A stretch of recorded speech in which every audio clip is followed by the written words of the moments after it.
get back to the banquet.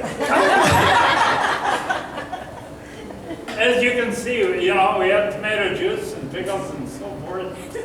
And you could have let's see here, you could have filet pike or mashed potatoes. Yeah. And anyway, really the key part was the speaker, who was Everett Mitchell, and he was a farm broadcaster from Chicago.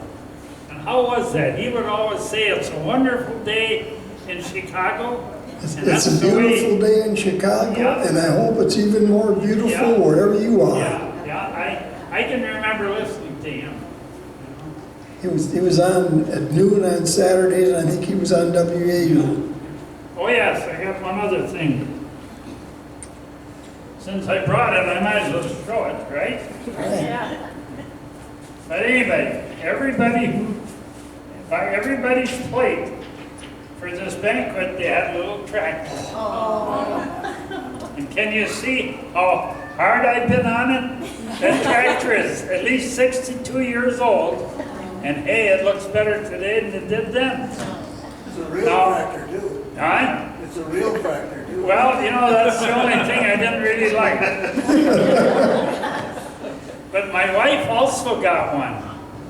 And I asked her if she would bring it along.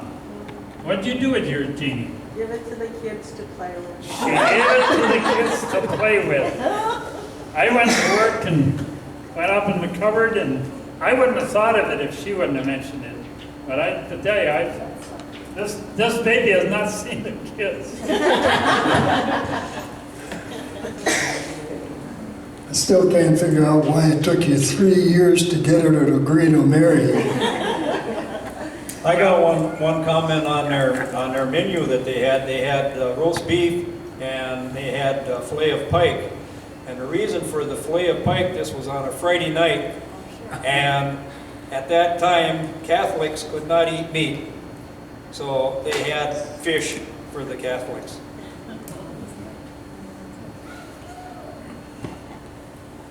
Duke, in regard to your question, you got to remember, Jeannie was German and she wasn't going to give in easily. I should have known better. Say, it wasn't that I didn't try.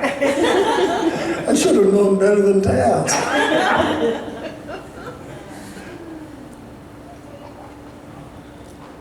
Oh, there he is. I remember one of the gimmicks that Everett Mitchell did is he brought in a husky young 17-year-old FFA member from somewhere around Chicago, and they had a heifer calf. And every Saturday, that kid would pick up that heifer calf. And it was a contest to see how many weeks he could keep picking that heifer calf up before she got so big that he couldn't do it anymore. And it created a lot of interest, but I don't remember whatever happened to the boy or the heifer calf.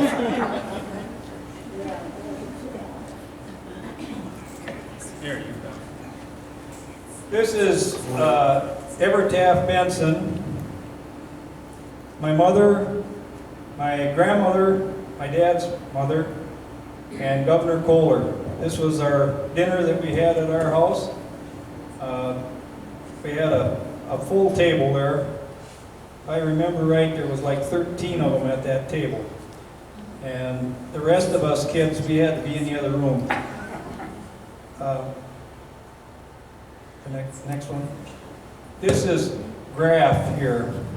This guy, I don't know. Benson, my mother, Kohler, Guthrie, Clarence Hearn. He had the dime store here in Augusta.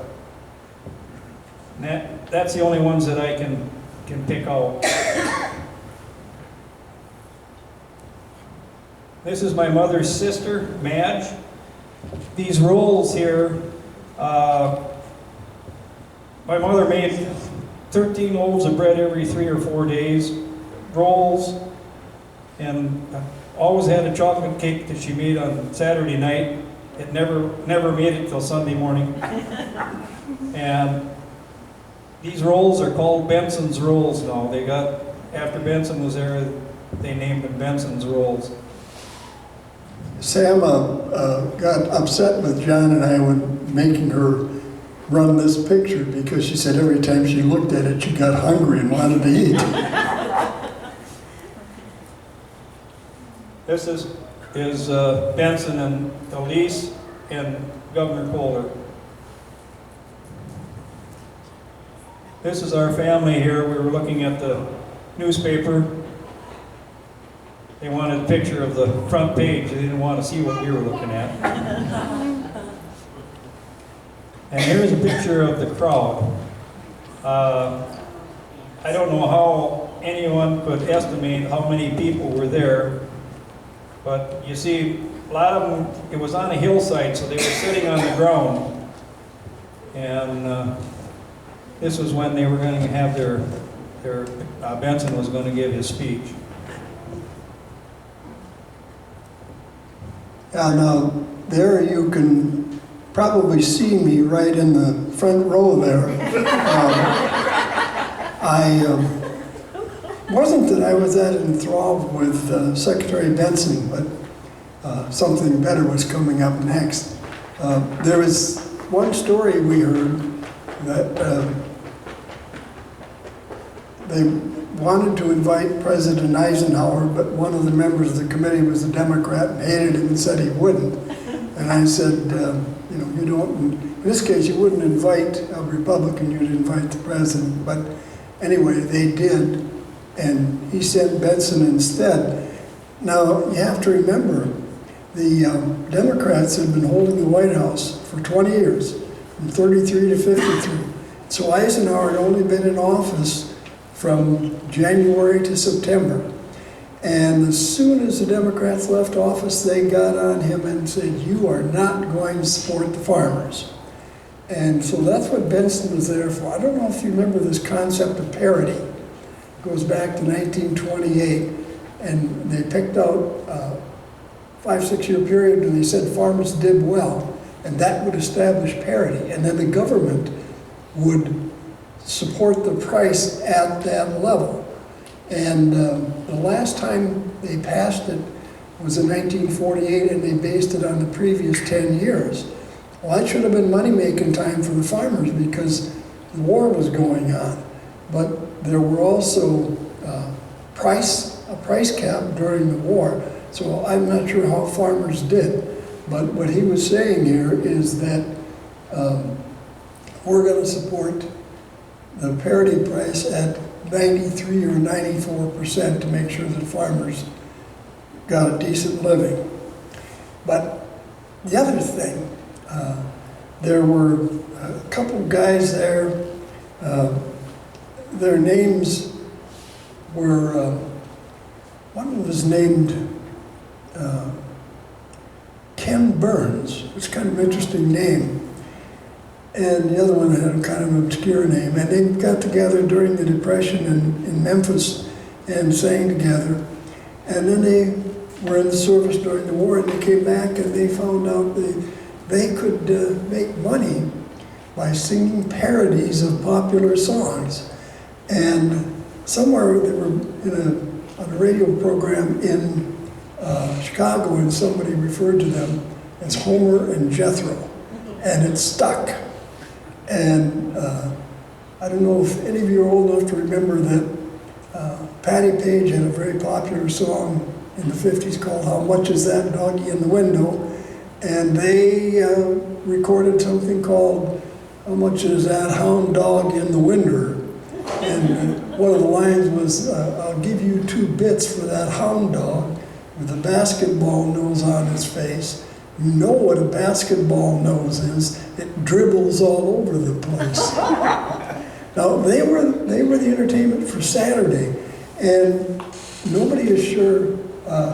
One of the things that the Eau Claire band played on Saturday, the Augusta High School band played on Friday, but there's also something called the Triple Valley Barn Dance. I don't know if you remember that. And they put an appearance on Friday. And I think that might have been a couple called Maggie and Scotty were involved in that. It was. Is that right? And I don't remember who else was on there. But obviously, they were not the same attraction that Homer and Jethro were. It was a history teacher named Jimmy Driftwood that wrote a song called The Battle of New Orleans. And he wrote it because his kids weren't very interested in history. And a guy named Johnny Horton recorded it, sold a lot of records. Well, these guys got a hold of it, and they called it the Battle of Camp Cucamonga, which involved a bunch of Boy Scouts invading a Girl Scout camp across the lake. And that's what you expected of them. But you know, it's so interesting what you remember. Obviously, I didn't remember that much of what Benson said. I had to look it up. And I remember that Homer and Jethro wore gaudy colored suits. And I was sure one of them was gold, and I couldn't remember what the other one was. I figured it was either red or green. So John came up with this film, and I got to see what color Homer's suit was. And if you stick around to see that, you will see this is the most interesting shade of green that I think you've ever seen. This was 25 years after contest, and this is my mother and Walter Lukey. They're standing down by the creek, so you can see 25 years later that the creek is, they did their job and they did it well. So that was really nice there. There you go, Don. This is taken 50 years after the plowing contest. This is when they celebrated the 50th anniversary. On that picture is myself, Carol Wise, and a reporter from Eau Claire. That's my tractor, and that is the plow that I used in the plowing contest. Is it not true, Dolly, that you have that plow over at your place? Yes. See, I thought, didn't Wally Shong have it and Oscar bought it at a sale or something? Yeah, but you're talking about Homer and Jethro. Was it not true that they got off at Rodell? That was one of the few times, or the only time the 400 ever stopped here. Is that good, true? Good thing you brought, well, I don't know, you were the one that told me that, but I'm Yeah. glad you brought that up. Yeah, that's what I heard. Yeah, I read that somewhere. That's true. That's the one thing I really remember. Oh. Yeah. These are all taken at the 50th anniversary.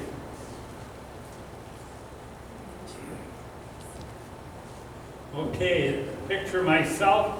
Now these people you see on there with me, their dad had plowed in the contest 50 years prior to this.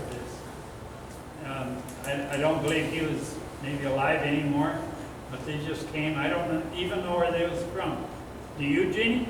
I can't remember. No. But their dad was still alive but not able to. Oh, that's it. Okay, okay. And there's myself, and is that Bill Canute? Bill and Charlie. And Charlie, okay. Very good. I see Dale. Yeah, Dale Dale just came here. in. Yeah. If we say it wrong, Dale will correct it.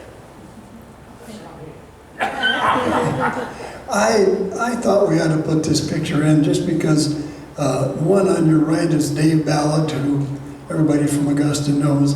One on the left is Smoky Pride. Yeah. And we wondered if maybe his dad hadn't plowed in the county contest. There's no record we know of it, but Smoke mentioned his dad had talked about doing plowing. This again is at the 50th anniversary. Mary and you and Bozo. I'm not sure. I think that person standing behind there, I think is Ekman? yeah, Joe? Joe Ekman. Yeah, and I don't know whether the red cap did Rennick. Sam Rennick. Yeah, is that him, I think, with the red cap maybe? I don't know. Go ahead. Okay, Bob Bozo and myself. I don't know anybody else there. Okay, here we are plowing. I guess that's me going up the field. I don't know who was plowing with this other one. And there's a slide. Now, we have this film, and it runs approximately 20 minutes. Can you sit through that, or you want to take a break? Turn it on. Ours says turn it on. This is going to be rapid fire, and John is going to have to do the commentary as we go along. There is no audio to it, it's just John and his two brains.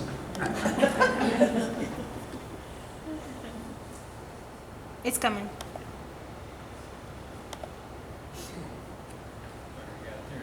Some cat. What the heck is that? And that's none of our business. It's We just don't my- know anything about technology.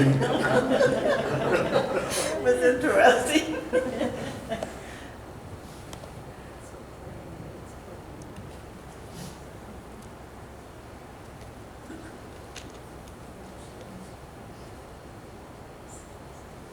Most of this is pretty self-explanatory, so I'll try to point out where things are, where you're located and stuff. It was so dry and stuff back then that they did some irrigation and tried to get the ground softened up a little bit. So they was in there with some watering systems and everything, trying to get the land so it was workable.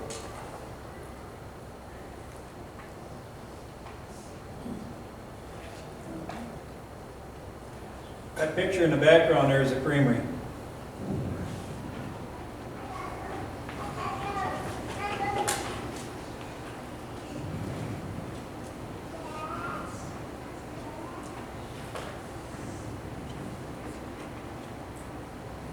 One of the things you'll notice as you go along is a lot of men wearing hats, the old snap brim type hat that nobody wears anymore.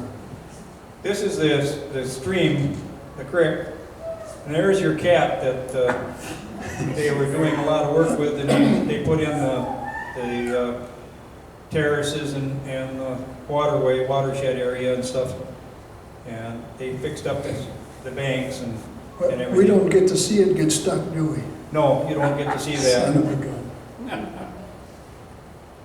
But you can see that it was kind of windy there, and the ground is, it's fairly dry.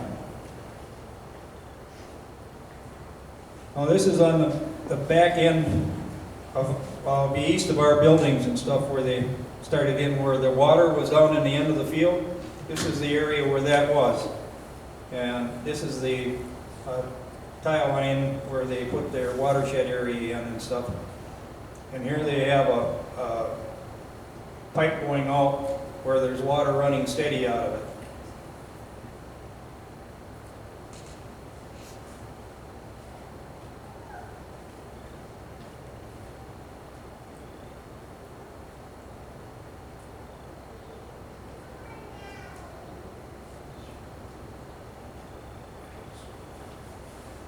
You can also try to figure out what vintage some of the cars are that you're going to see.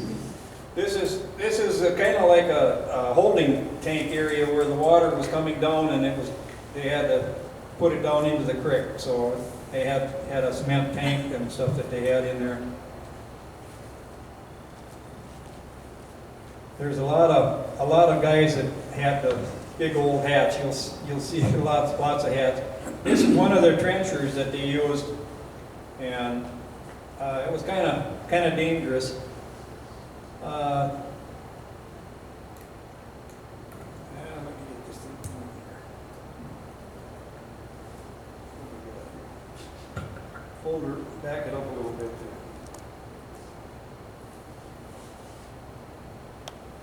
there. Wrong way.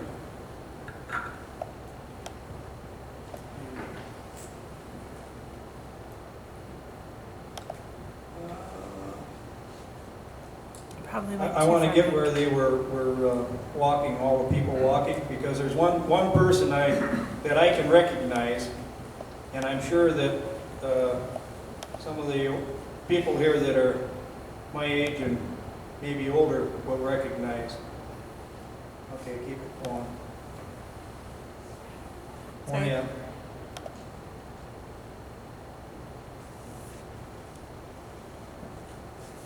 That's a Von Hayden right there. Right, correct. And I think that could be a Von Hayden there too, but I'm not sure.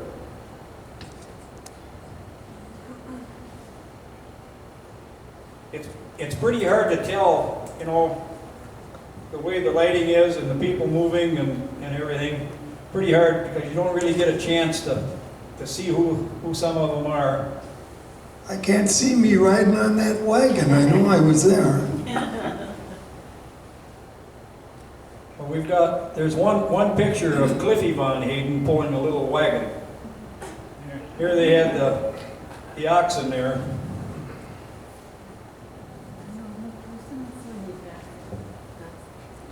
This is, people are gathering here to watch some of the plowing. And you can see it's a little bit dusty and stuff along the way there. Did I see a woman in a fur coat and heels going to a plowing contest? Suits and heels, how about that? Could have. This is our farm back here, and there was the Zank farm. Down here is the creamery. This would be a creamery. This would be Bliss or Carlson's place there.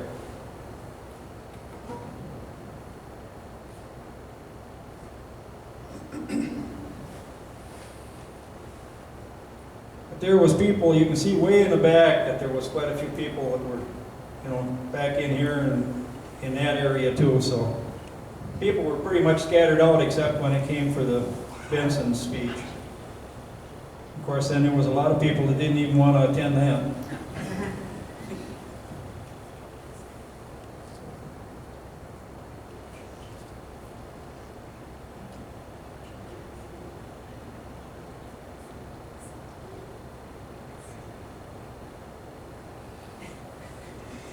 Don, when you brought your own tractor, you brought any kind of tractor you wanted, right?